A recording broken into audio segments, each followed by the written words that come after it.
Introducing Carvana Value Tracker, where you can track your car's value over time and learn what's driving it. It might make you excited. Whoa, didn't know my car was valued this high. It might make you nervous. Uh-oh, market's flooded. My car's value just dipped 2.3%. It might make you optimistic. Our low mileage is paying off. Our value's up. And it might make you realistic.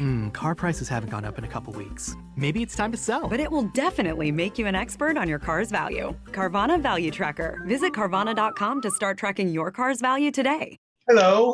Oh, how you doing?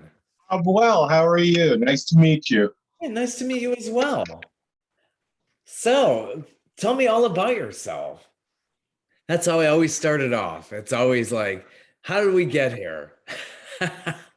All about myself. How far back would you like to go? Well, the big news is this play that you had just put together. And it's the playing at the Gene Frankel Theater. It sounds incredibly intriguing. How did this all come about? Well, okay. Let's go back to where I got the idea. A few friends of mine, I was in my, I'd say, teens. A few friends of mine, we got a hold of a VHS copy of The Boys in the Band, and we didn't know anything about it. All we knew was that it was about gay men in New York City. That's all we knew. But we were very excited to see this, gay movie. It was a big thing back then. So obviously, we thought it was going to be like some sort of, comedy or, just. It wasn't. We were all quite devastated by it, and it wasn't at all what we expected. Not a comedy. It's like, whoa, wait a minute. Yeah, I don't know. I don't know what I was expecting. I was expecting some sort of, light comedy with gay men and fun and all that stuff. But, obviously that's not what it was. But I started thinking that life for the one Black character, who I think his name was Bernard, life for him must have been so much more difficult than for his friends, who all, were sort of affluent, white, middle class guys. And I started thinking what life must have been like to be Black and gay and in the 60s, and I thought there's got to be a story there somewhere. So I started thinking about writing a play that encompassed all of these, all of the things that a Black person, a Black gay man might have had to experience in the 60s, even in New York.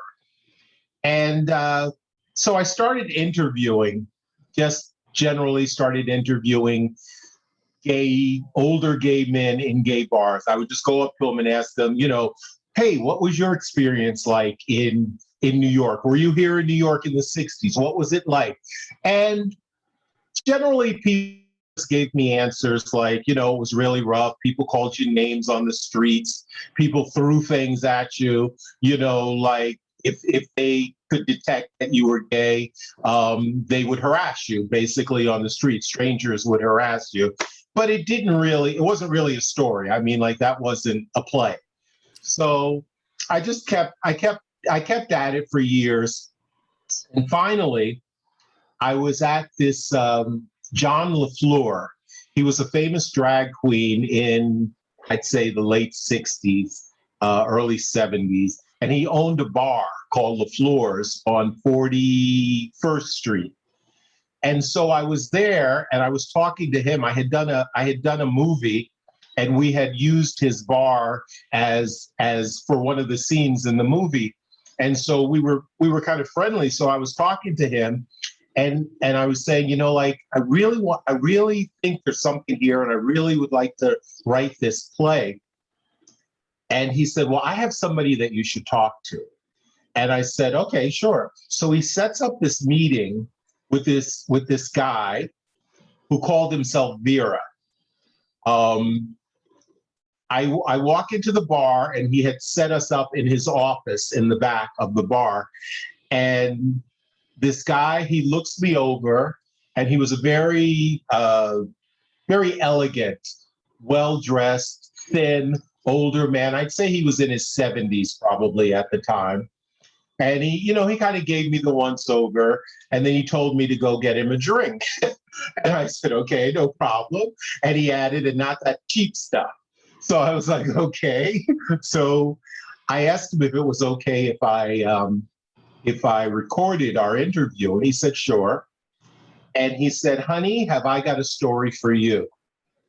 So he tells me the complete story of what really happened with the mummy in the closet. Obviously, you know the tale of the mummy in the closet. So he tells me what happened and how that came to be. And he said that everyone in the drag community, which was fairly small, the drag community in New York at that time in the 60s was fairly small. He said that everyone in the community at that time knew exactly what happened, but no one had spoken to the police. That's just not something they would do. And the police, quite frankly, weren't that interested in solving the murder. It was like some guy was shot and he was in a closet in some drag queen's apartment. They really weren't, burning the rubber, as they say, to find out what happened there. So the case just went, it's still, to this day, it's still a cold case. But as soon as Vera started telling me the plot, the play just started writing itself. Sure. So it was just really, it was like it was meant to be. And I felt like this is a story that really needed to be told, and its time had come. And I was the vessel, and that's how it came to be. Do you find that easier, though, to write something where it has the structure there already? There's your event that happened, and it's just, you basically just follow the lines, and there it is. How do you create the dialogue when you're writing something like that? Well, the dialogue was interesting because I don't know what any other writer's process is, but things just come to me. They come to me in the middle of the night. They come to me when I'm out at a restaurant. They come to me when I'm walking the dog. So I just write down little lines and little thoughts and ideas on little pieces of paper and throw them all in a drawer. And then I take that out and try to make some structure out of it. So the dialogue came after I had what I thought were some very well-developed characters. I do this thing where it's not my idea. I think it was Noel Coward. No, it wasn't Noel Coward. It was, I can't think of it now, but one of the great writers, their suggestion, what they like to do is form an entire profile for each and every character. And then after you've done that, the dialogue comes quite easily after you know exactly who this person is. And I found a trick was I got one of those little 99-cent horoscope books, and you pick a horoscope and it kind of gives you an outline of, a person. And then you can, just pick whatever you think might fit a different character. And that gives you some sort of guideline. So that's where I started. And then obviously you want to tell the story. So the dialogue kind of fit into place. Yeah, I imagine you have to kind of think, what was it like back? So the play starts in 1993. So what was it like in the early 90s? You probably have to put yourself into that time, I would imagine. Yeah, that's not hard. I was there. You lived it, so yeah. I was in New York in the 90s and experienced most of the things I talk about. I wasn't really that much into the drag scene, but I had gone to balls, and I had, obviously gone to drag shows and done drag shows. Years and years and years ago, I used to be a MC for male strippers, and we did it in drag. So I was a drag MC many, many years ago down the Jersey Shore.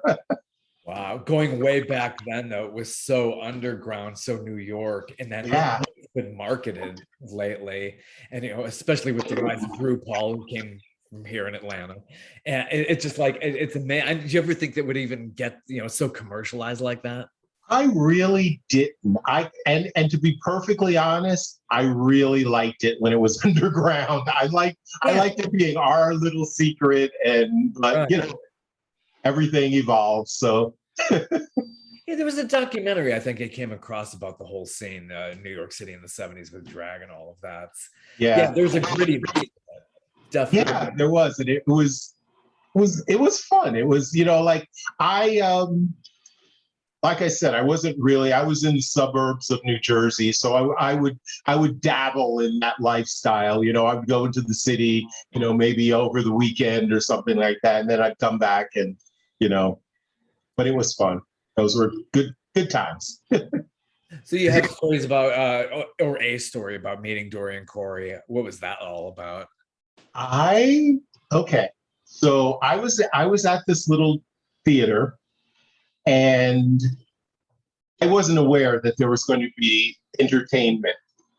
And there were it was a big theater, but there were about 10 people in the audience. And Dorian, they made this announcement, ladies and gentlemen, the fabulous Dorian Corey. And Dorian came out in this full Hello Dolly outfit. I mean, the whole thing, the headpiece, the gloves, the shoes, the red gown, the whole thing.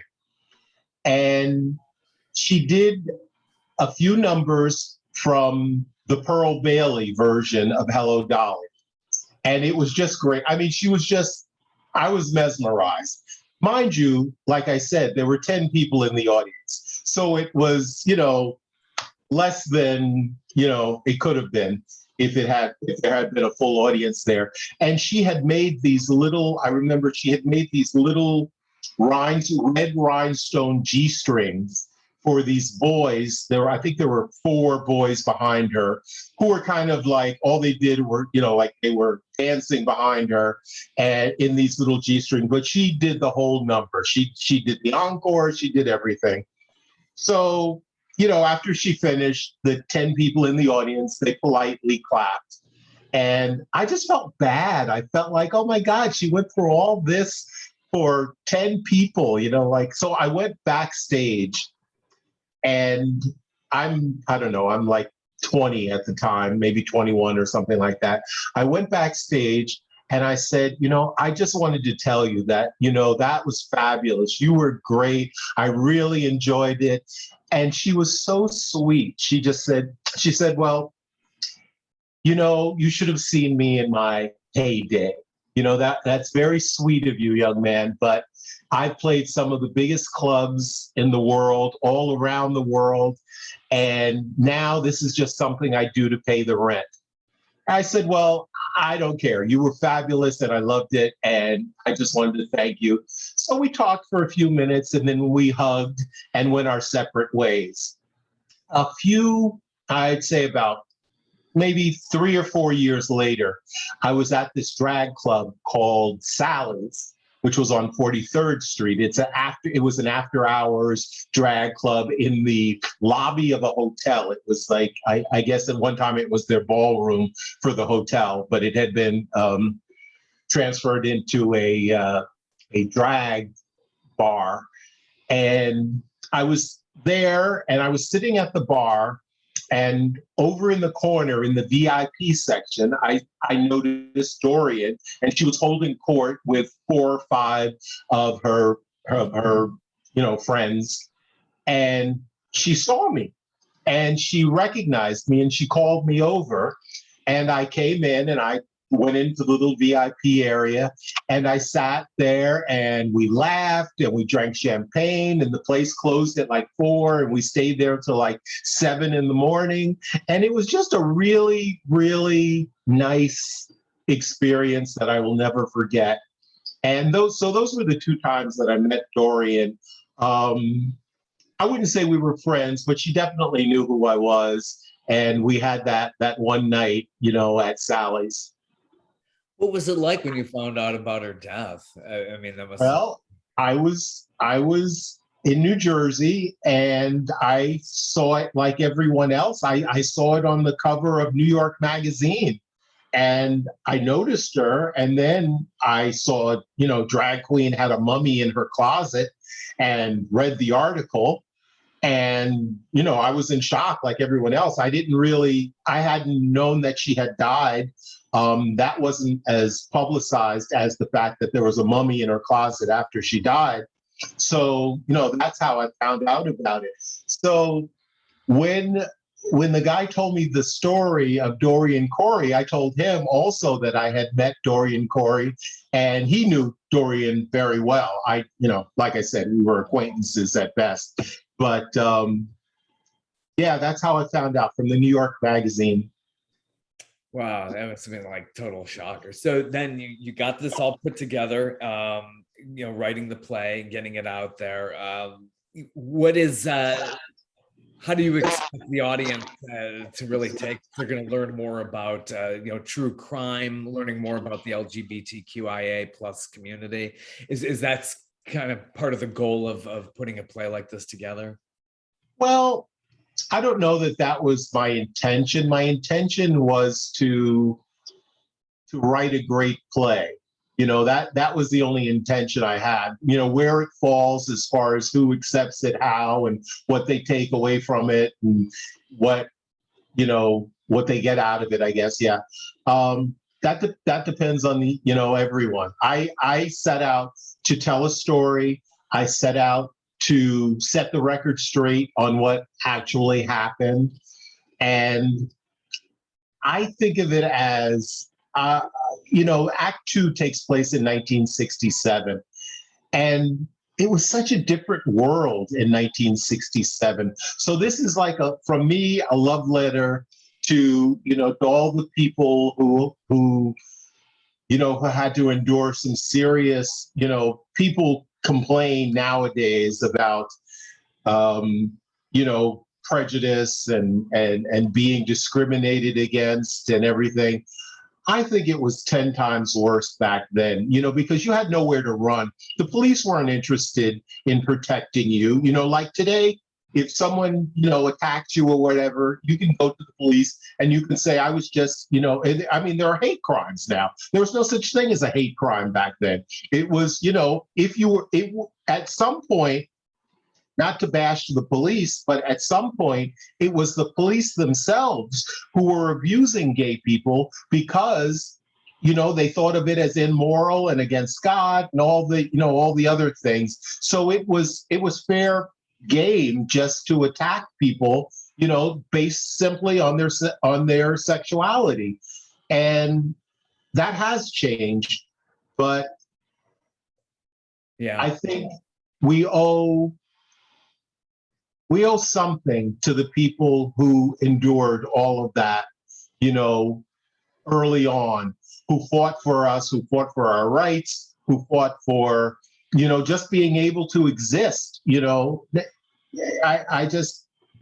Those were my thoughts when I was writing the play, especially the Act 2, which takes place in 1967. And it's the beginning of the whole family scene, like where they have families now. The House of Corey was one of the very first houses, and it just came from, I guess it's still the same, but where it originated was people were thrown out of their houses for being gay. Kids were kicked out, no discussion, get out of my house right now. And they were living on the streets and forced to, do terrible things to survive. And there were a few very generous people like Dorian who took in as many people as she could and helped as many people as she could. I describe it in the play as a gay finishing school because people would come to her. She would get them back on their feet. She would, introduce them to places where they could live. She would introduce them to people who might hire them, who weren't homophobic at the time, places you could get a job and start to live a real life. That's a real service, to the community. And that all started just from a basic need, from youth and not only youth, mature people were kicked out too, or found out at work to be gay and fired, and or their wives, caught them with another man and they were, kicked out. All that stuff is in the play. It sounds like you've really got it, especially that second act. It was from our leaders though who were looking at it and telegraphing it to constituents that it's a mental illness. And it was until I believe, if I'm not wrong, until 1968 or something like that, it was classified as a mental illness. Homosexuality was a mental disorder, and you could be institutionalized just for being gay.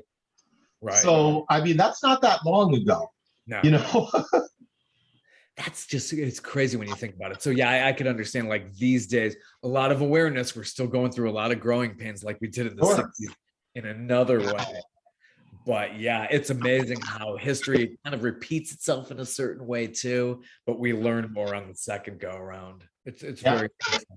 It really is. Do you have any context about Robert Worley, the mummified? When I started after I spoke with that older gentleman, I started doing my research, and I just got a little obsessed with the whole story because it was so bizarre and so wild. And there's very little out there on him. There were a couple of pictures, and there were some statements from his brother. But there was very little. And his police record. He had a very lengthy police record. But that's really all I could find out about him. So, and I kind of like that too, because it gave me, a leeway to just kind of create who I thought he was and what I thought he was about.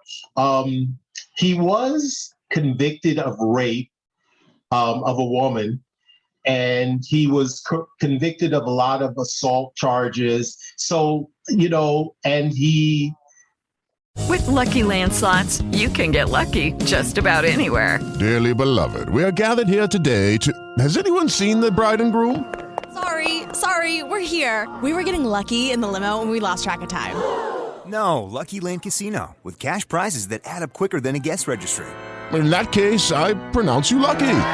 Play for free at LuckyLandSlots.com. Daily bonuses are waiting. No purchase necessary. Void where prohibited by law. 18+. Terms and conditions apply. See website for details.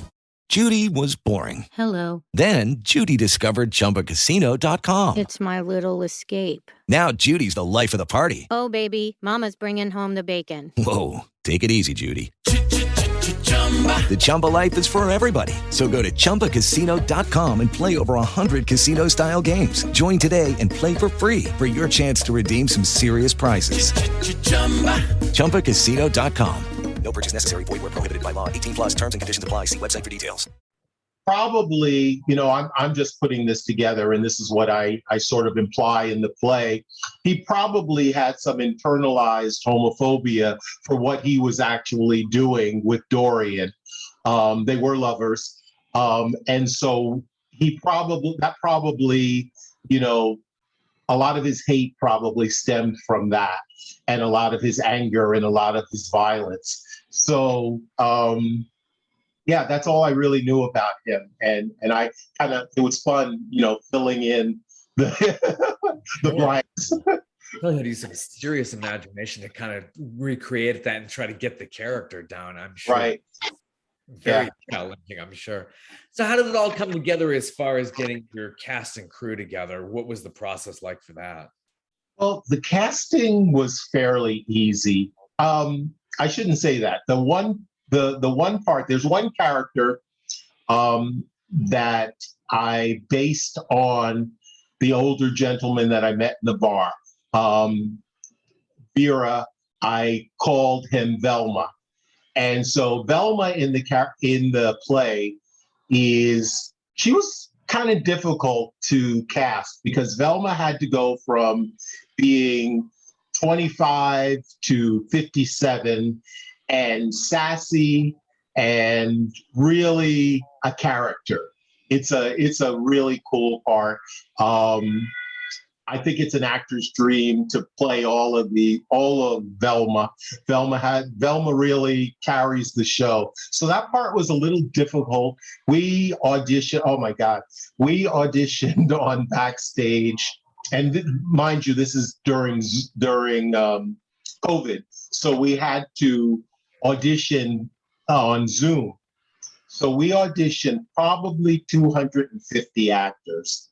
Over a long span of time. And we got to Isaac. Isaac plays the part, and he is just incredible.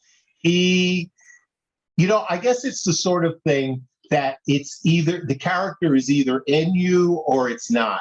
And it is definitely in him. He is not acting. He kills it. He keeps us in stitches. Like just about every rehearsal, we're just, he discovers something new and runs with it. And it's just so much fun. It really is. The other characters were fairly easy to cast. Again, we're in New York, so there are thousands of actors, and this was during COVID, so there were thousands of out-of-work actors, and so the casting was fairly easy, except, like I said, for Velma. Isaac Dean sounds like a great actor, and you got a fantastic cast, I'm sure. Yeah, no shortage of actors, and it's heartwarming to see the theater coming back, but of course we have to have the protocols in place. Do you have that in place at the Gene Frankel Theater? Well, yes, we are going with whatever the protocol of the day is when we open. Everything has been changing. There's been some confusing messaging out there as far as who is supposed to be checking, and if you have to wear a mask inside, if you are vaccinated. The mayor has been sending out literally weekly updates as to what is the rule of the day. So we open on September 10th, right? And whatever the proper protocol on September 10th is, that's what we'll be doing. Right now, they're saying that everyone has to wear a mask inside the space. There's no difference if you've been vaccinated or if you haven't been vaccinated. But like I said, that may change by September 10th. Whatever it is, that's what we're going with. Let's hope they don't have to stick with the masks. Just make sure everybody's vaccinated. So, it's hard to laugh with a mask on, It is, yeah. But you can see the audience's faces. Yeah. Wow. It just sounds like a really, really intriguing story. So how did you end up here? Circling back, as the old saying goes. How did you end up becoming a playwright? What is your background? My background, I was an actor. And I acted in, dozens and dozens of plays. And I guess I started writing plays because I'd seen thousands of plays, and I just thought, hey, I can do that. And I think, my voice needed to be added to the masses. And so that's probably why I started writing plays. I haven't written that many plays. I've written like 5 plays and produced them in, the metropolitan area. And I guess it's after the first play that I wrote, getting the feedback, and there's nothing more gratifying than putting your words on paper and then having someone else bring them to life. That was such a cool experience for me that I really got hooked. And I love bringing a story forward or telling a story. Most of my stories are real stories about real people. And I love an actor taking what I have started to the finishing point. That's just such a cool process. And hearing the audience laugh at something that you wrote is also, a really, really cool thing. And I did feel like there was a void in the gay, Black, male experience. So I've had that for all of my life. So I just felt like there may be some more stories that needed to be told in that genre. Did you grow up in the New Jersey, New York area? I was born in New York. I was born in Southampton, Long Island, actually. And then my family moved to New Jersey, and I grew up in a little town called Summit, New Jersey, which is, middle class, kind of, nice place to live, great place to raise a family. Not so great if you're an artist and you're looking to experience things, but a nice place, close enough to the city. It's 30 minutes from New York. So that's where I grew up. I went to school in New York and in Chicago. And then I went to California and I lived there because I was going to break into show business. And that seemed to be the place to go. Sitting on a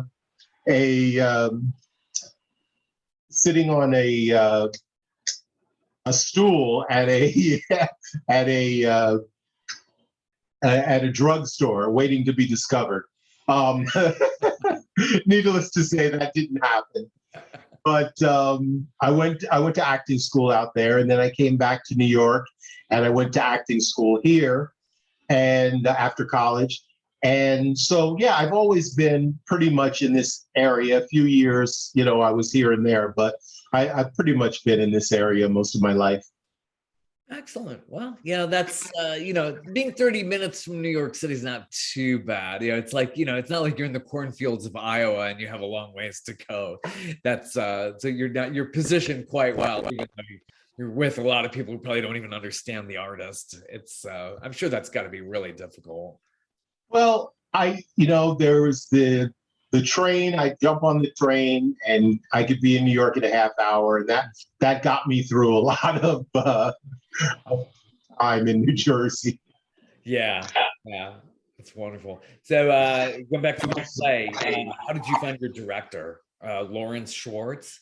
Yes, Larry, we found, again, after interviewing many actors. I basically put an ad on, what was it? It was Playbill. And Larry was one of many directors who answered. And his sensibility to he's a straight man with lots of experience in the theater and lots of directing experience, but he's got some real sensibilities to the material. Like I didn't look for a gay director or a Black director or a straight director. I was just looking for the best director I could find. And Larry really understood after he read the script and we had a discussion about his thoughts on the script. I felt like he really got it, and if you had asked me before, I would have said, I think, I might want somebody who has experienced this scene because they can bring more to the table. but his sensibilities as far as With the Lucky Land Slots, you can get lucky just about anywhere. This is your captain speaking. We've got clear runway and the weather's fine, but we're just going to circle up here a while and get lucky. No, nothing like that. It's just these cash prizes add up quick. So I suggest you sit back, keep your tray table upright, and start getting lucky. Play for free at LuckyLandSlots.com. Are you feeling lucky? No purchase necessary. Void where prohibited by law. 18+ terms and conditions apply. See website for details.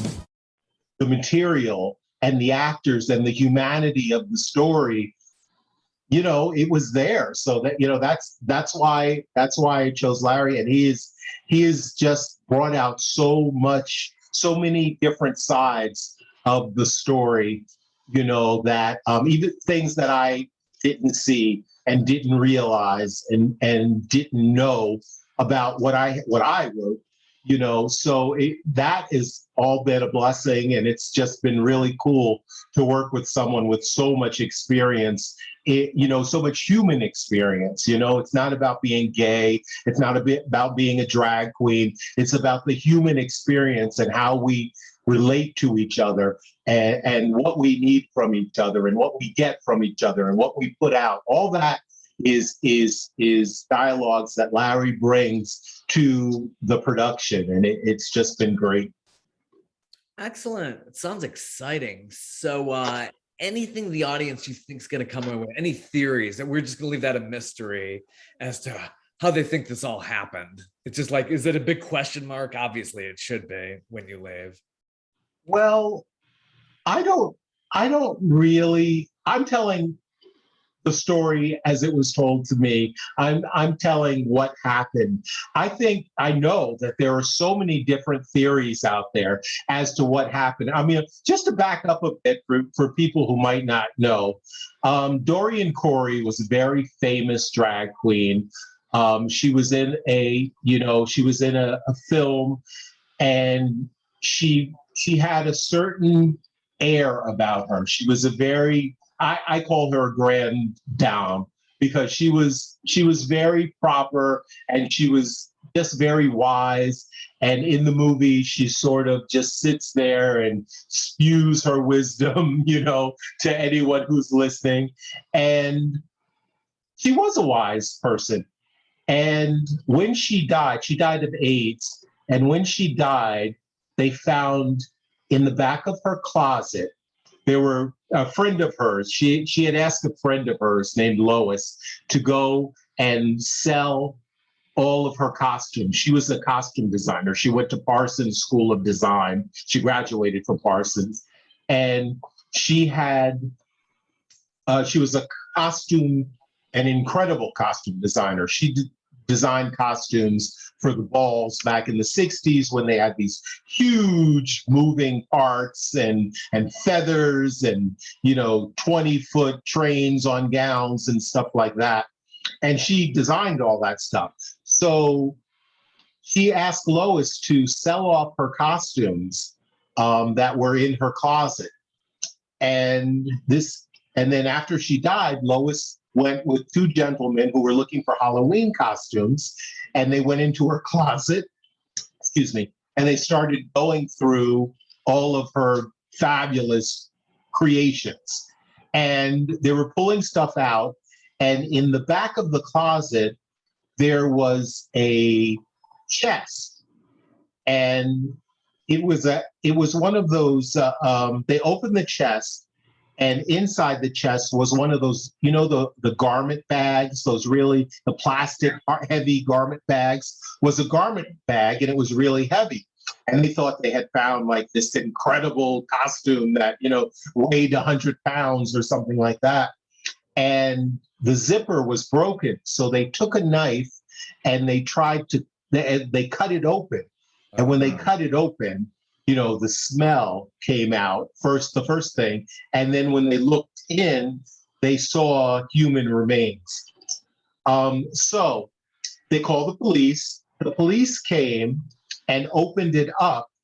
And this man had been shot in the head one time in the head, and wrapped in naugahyde. Naugahyde was a like fake leather material that they used back in the 60s. It was really plastic, but he had been wrapped in this Naugahyde so that the body was mummified. It had actually been preserved, and it was very delicate, but it had been preserved in this Naugahyde. So that's where the headlines, "Mummy in the Closet" and all that stuff came from.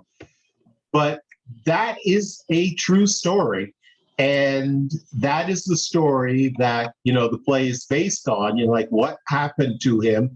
How did he end up in this closet? Why at the time he had been there 25 years.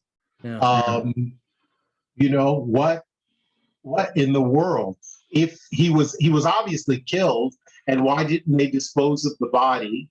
Why would they keep the body there all that time? All these questions. So all these theories came about that, that Dorian had shot him, or that he had broken into there when he was found in the trunk. There was a note on the trunk that said, "This poor man had the misfortune of breaking into my house." So that like, did she even know him?